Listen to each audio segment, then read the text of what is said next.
Bem, a Educação Brasileira de hoje traz aqui para o nosso Estúdio Univesp a professora da Universidade do Porto, Manuela Terra Seca. Muito obrigado, professora, por ter vindo aqui participar do nosso programa. Professora, nosso tema é avaliação educacional. A senhora acabou de participar de um seminário internacional de avaliação educacional na Faculdade de Educação da USP. E existe uma parceria entre a Universidade do Porto, da qual a senhora faz parte, com a Faculdade de Educação da USP e a Faculdade de Educação da Unicamp, que tem um grupo histórico de pesquisa em avaliação educacional. Eu queria que a senhora comentasse um pouco por que a avaliação educacional une essas três universidades. A avaliação é um tema comum entre vocês. Bem, muito obrigada em primeiro lugar por me ter convidado para estar aqui. É um prazer falar para um público de professores brasileiros sobre a questão da avaliação, que eu acho que é tão importante no dia de hoje, porque a avaliação é efetivamente um instrumento muito poderoso de gestão das escolas e de gestão das políticas, e por isso acho que é tão importante. A Universidade do Porto e a Universidade de São Paulo lançaram há 2 anos uma possibilidade de organização de projetos de colaboração e de cooperação entre as duas universidades.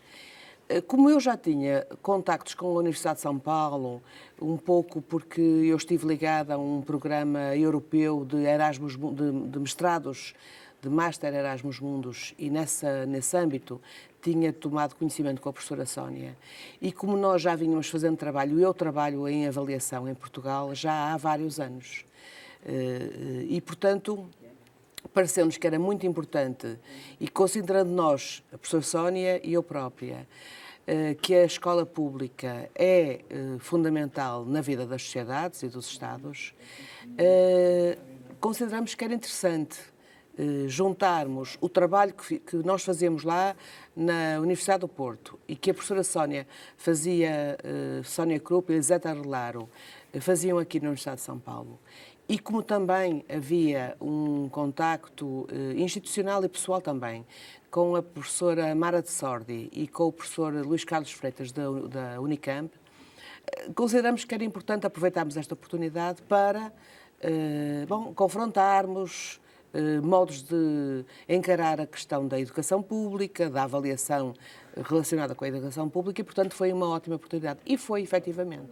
Portanto, temos trabalhado muito com escolas, portanto, sendo um projeto da universidade, nós conseguimos que seja um projeto que tenha uma parte importante de investigação, mas também uma parte muito relevante de intervenção e de extensão, como vocês aqui chamam, e, portanto, nós temos um trabalho com escolas que é, bem, do meu ponto de vista, interessante, porque mobiliza, efetivamente, os diretores, os técnicos, os professores, para a discussão da questão da avaliação, que eu acho que é absolutamente fundamental. Quer dizer, tanto a Universidade do Porto quanto a Faculdade de Educação da USP e Unicamp, então, tem projetos em escolas para tentar trocar experiências com essas escolas. Sim. Na área de avaliação, principalmente. Sim. A proposta que nós fizemos às universidades do Porto e São Paulo, neste caso, porque são quem coordena e quem, de alguma forma, são o chapéu deste nosso projeto. A Unicamp entra um pouco a nosso convite, não é? Mas as duas universidades são São Paulo e a Universidade do Porto. O projeto que nós fizemos era um projeto que contemplava a parte da investigação, porque acho que é fundamental renovar o conhecimento, evidentemente, produzir conhecimento, mas as escolas, porque sabe, estudos em avaliação há desde há muitos anos. E eu penso que a teoria e a investigação avança muito, mas, na verdade, as práticas educativas e avaliativas mantêm-se, de alguma forma, conservadoras. Eu penso que até há atualmente um retrocesso. E nós consideramos que era importante que investigadores das universidades investiguem, mas é absolutamente fundamental que essa investigação seja compartilhada. E eu devo dizer que aqui nós não fazemos um trabalho de investigação sobre as escolas, mas com as escolas. Aqui em São Paulo, como aliás viu no evento, a mobilização dos professores é notável, Portanto, há muitos professores muito implicados no projeto e que estão muito disponíveis para pensar e para debater as suas questões, as suas escolas, a organização e a influência que a avaliação tem nisto tudo. E, portanto, eu acho que, desse ponto de vista, estou muito satisfeita, enfim, devo dizê-lo, com o facto de este projeto ter conseguido uma adesão tão ampla dos professores aqui, sobretudo da André Butantan, que também é uma colaboradora do projeto, de alguma forma.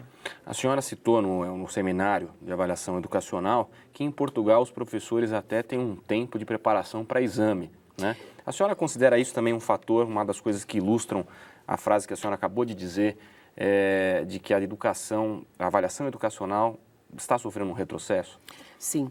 Portanto, a situação em Portugal, como se sabe, Portugal está numa grande crise. Bom, mas independentemente da crise, Portugal, como os outros países, como o Brasil, desde que existem aqueles estudos internacionais do tipo do PISA, da OCDE, que Portugal se sente muito pressionado, como outros países, aliás, muito pressionado para obter resultados que lhe permitam ter um melhor lugar, alcançar um melhor lugar nesse ranqueamento que o PISA estabelece, nesse ranqueamento de países que o PISA estabelece. Na verdade, a solução que se encontra do ponto de vista dos ministérios e em muitos países, dos Ministérios da Educação, para esse problema é uma solução de investir na obtenção de resultados. Ou seja, não se investe no processo educativo propriamente dito, mas investe-se em obter melhores resultados a partir dos exames que os estudantes fazem nos finais dos anos, etc. E, portanto, Portugal tem procurado, do meu ponto de vista erradamente, investir nessa preparação para os exames. De tal maneira que há escolas onde os professores portugueses têm, de facto, no seu horário esse PPE, que é um tempo que está instituído como um tempo de preparação para exames. Bom, qual é a desvantagem que eu vejo nessa situação? E sim, é uma questão conservadora, ou seja, voltou-se àquele pensamento, que era um pouco um pensamento que existia quando eu frequentei a escola como aluna, a escola básica e depois a escola secundária, a ideia de que o que é importante é que eu me relacione com os saberes no sentido de depois prestar contas no exame de um saber que é um saber de que eu não tenho necessariamente de me apropriar.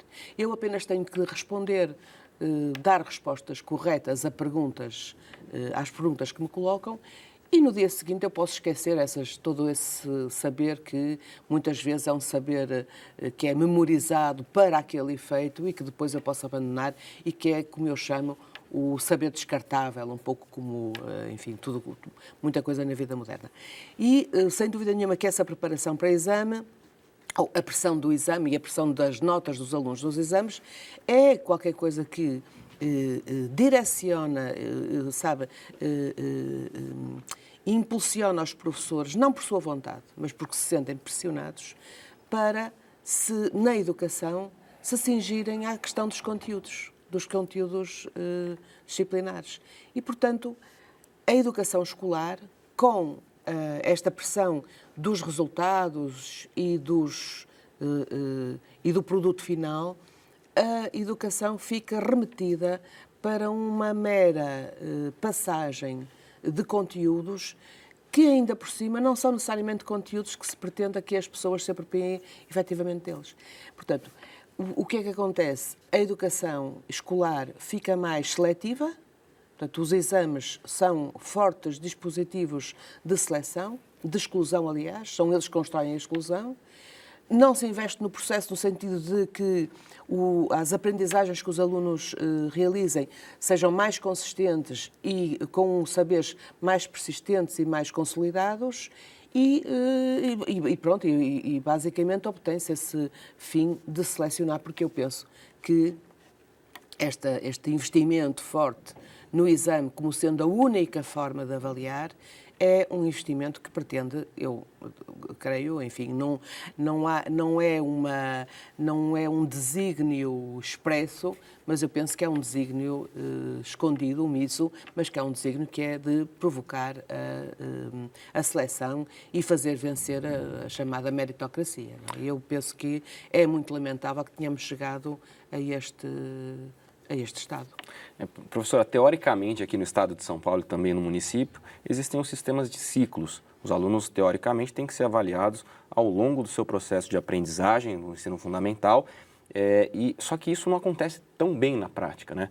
O que acaba acontecendo é que os alunos vão sendo aprovados automaticamente e o professor fica com aquela sensação de que o aluno não foi avaliado, né? Então, a avaliação por ciclos acaba não existindo e isso é muito complicado aqui no Brasil. Sim. E tem um caso interessante que nós registramos em Foz do Iguaçu, que no ano passado foi a cidade, o município, que teve uma nota mais significativa no IDEB, que é o Índice de Desenvolvimento da Educação Básica no Brasil. Foi a melhor nota do país e a repórter Tatiana Bertoni foi lá para ver o que esses professores fizeram, o que essa Secretaria de Educação Municipal fez. E lá eles investiram pesado mesmo em contraturno, tentando fazer salas de leituras e etc. E apesar desse fim, vamos melhorar no IDEB, a Tatiana percebeu que os alunos estavam realmente melhorando, estavam acabando por conta desse incentivo, os professores estavam estimulados. Isso também pode acontecer, professora? E o que é avaliar? Exatamente, para responder a essa questão, eu queria fazer uma pequena distinção, mas que me parece que é fundamental, entre o que é avaliar e controlar, ou até verificar as aprendizagens realizadas. Eu diria até estes três conceitos, digamos assim.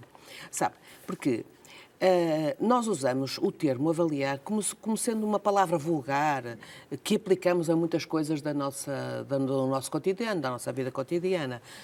Avaliamos se temos febre ou não, enfim. Como sabe, o termo avaliar é muito polissémico, é muito abrangente e diz respeito a muitas situações e a muitos procedimentos, mesmo no campo educativo. Mas eu queria distinguir avaliar de controlar e mesmo até de verificar as aprendizagens realizadas. Porque a incidência forte da avaliação nos resultados, do meu ponto de vista, são exercícios de controlo. Ou seja, verificar se o trabalho que o professor fez durante um período de tempo, se fez ou não fez efeito no aluno, se o próprio trabalho que o aluno fez realizou satisfatoriamente ou não, enfim. Do meu ponto de vista, o controlo é legítimo na nossa vida e nós podemos ter exercícios de controlo, não é? E, portanto, o controlo tem um lugar na educação, mas, do meu ponto de vista, tem um lugar que deve ser restrito. Enquanto que a avaliação é um conceito, do meu ponto de vista, enfim, do meu ponto de vista e do ponto de vista de vários investigadores. Eu oriento-me muito e sigo muito o pensamento de um querido professor francês da Universidade de Paris 8, neste momento é um professor aposentado, professor emérito da Universidade de Paris 8, o professor Guy Berger, e ele faz num texto absolutamente que eu acho que é marcante e que é designado avaliação como interpretação, ele faz essa distinção muito nítida entre o que é o controlo e o que é a avaliação.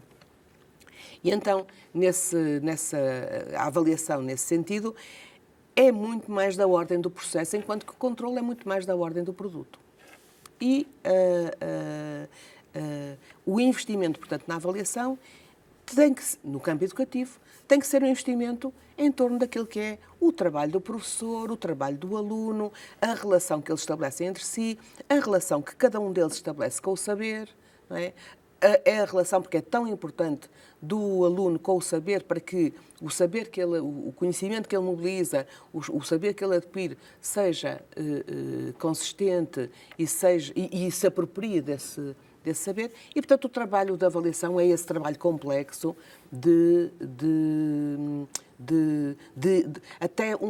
até quase da esfera da didática, digamos assim, não é? De como é que a educação mobiliza a informação disponível de tal maneira que ela seja apropriada pelos alunos. E depois, enfim, evidentemente que a vida profissional de um professor é longa e, portanto, ele precisará de estímulos. Eu penso que algumas coisas que nós entendemos como coisas negativas poderão funcionar como estímulos positivos. Isso não significa que eu invista necessariamente nesses estímulos, enfim. Como, por exemplo, que tipo de estímulos? Eu estou a falar disto porque me estava a falar do exemplo de Foz do Iguaçu. De Foz do Iguaçu, em que, pelos vistos, a tentativa de ficar melhor num lugar melhor do IDEB fez os professores mobilizarem-se, enfim. O que eu penso é que os estímulos não podem ser sempre todos da mesma natureza e não resultam todos igualmente em todo lado. Porque, por exemplo, nessa escola resultam muito bem porque os professores ficaram no primeiro lugar do IDEB. Mas, como a professora Lisete dizia no encontro que houve aqui na Universidade de São Paulo, não é? Porquê é que não vão à escola que ficou no último lugar do IDEB, no dia a seguir à publicação? Porque, não sei se me faço entender, portanto, o estímulo não tem que ser algo de generalizável. Bom, mas o que eu estava a tentar dizer é que o trabalho de avaliação é esse trabalho, de processo, que é lento e que abrange não só o trabalho diretamente relacionado com os conteúdos escolares, mas também com as outras questões da natureza humana que constituem a educação, não é?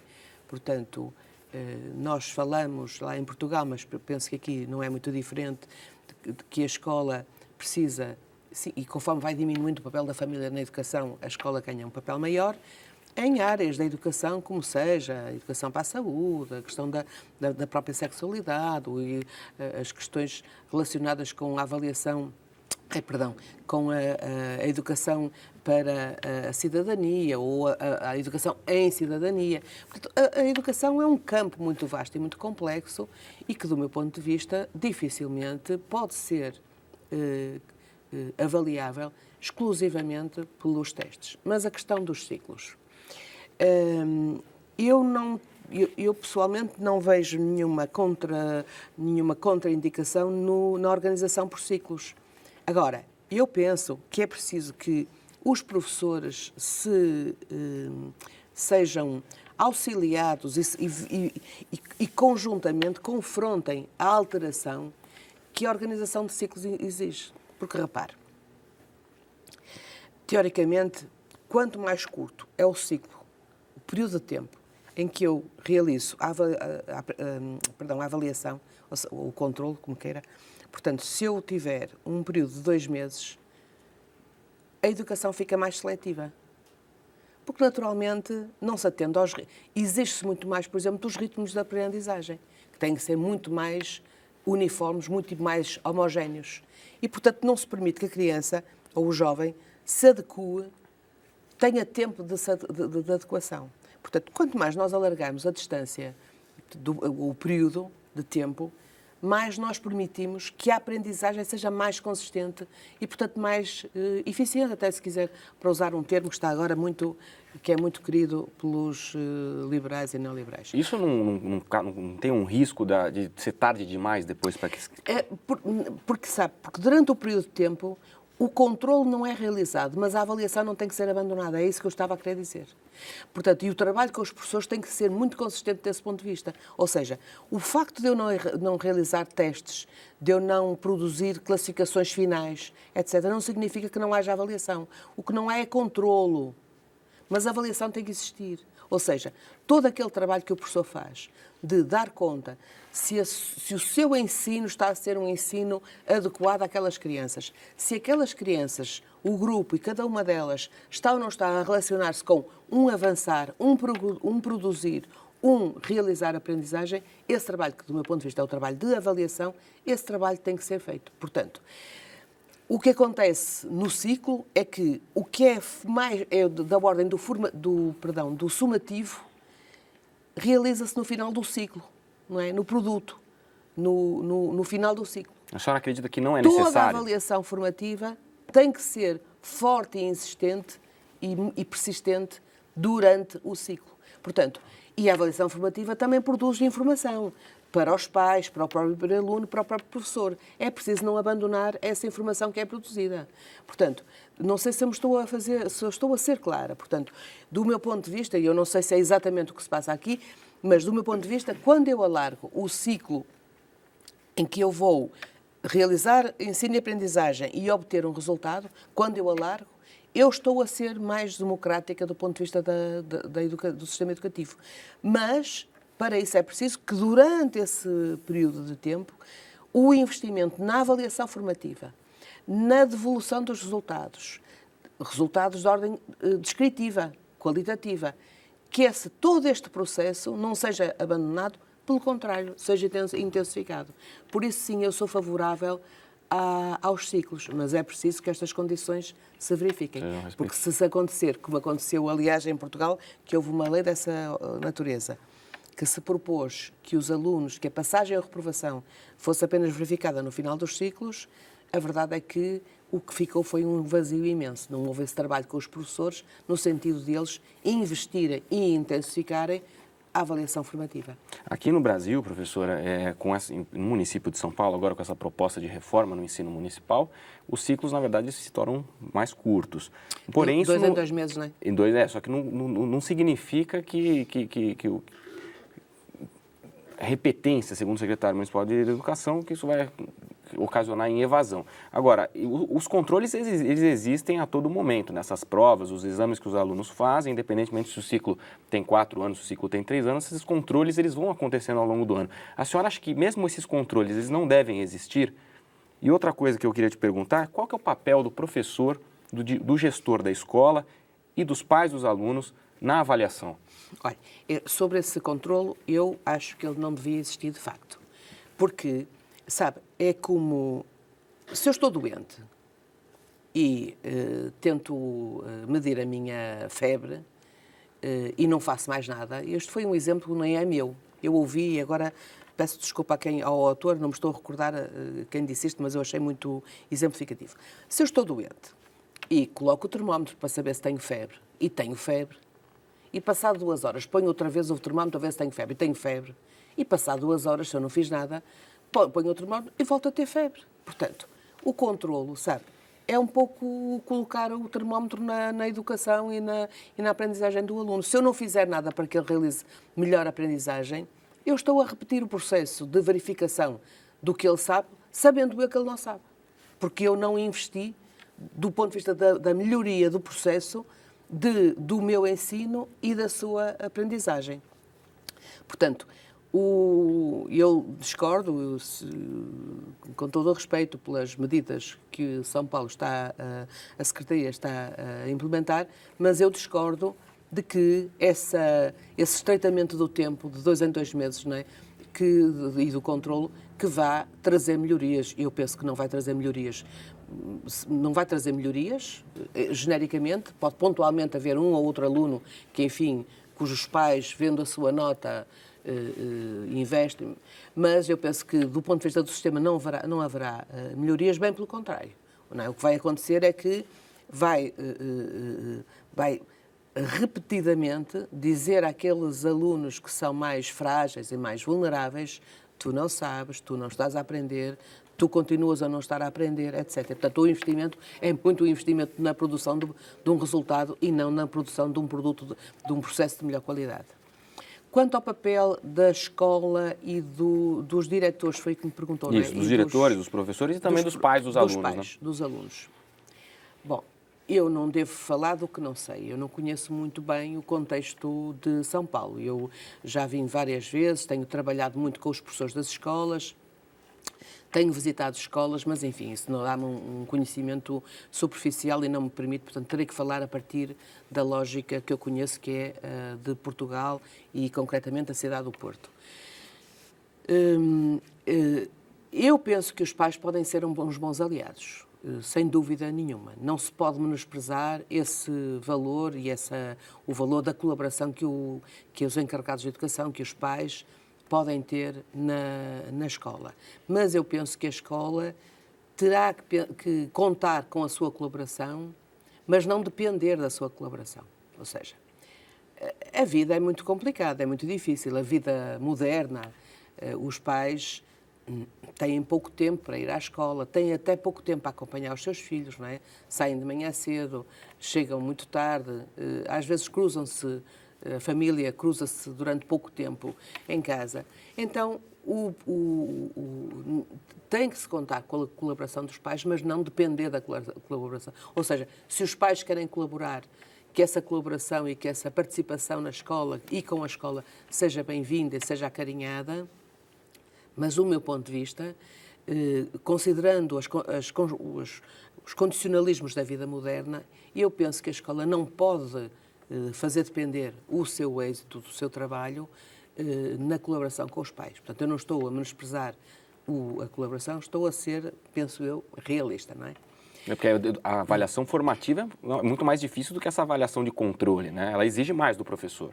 E também dos pais, ou seja, a avaliação formativa também produz informação para o aluno e para os pais. Portanto, professor e aluno, umas vezes só o professor, outras vezes professor e aluno, produzem conjuntamente descrições do processo de ensino-aprendizagem que permite que quer o aluno, quer o professor, quer também os pais, e podem consultar isso no recado que se escreve no caderno, portanto, pode haver essa relação que não é necessariamente presencial, esse acompanhamento pode ser feito. E é um acompanhamento que os pais também são capazes de compreender. Os pais, sabe, têm às vezes um bocadinho a ideia de que os pais só conhecem a classificação numérica.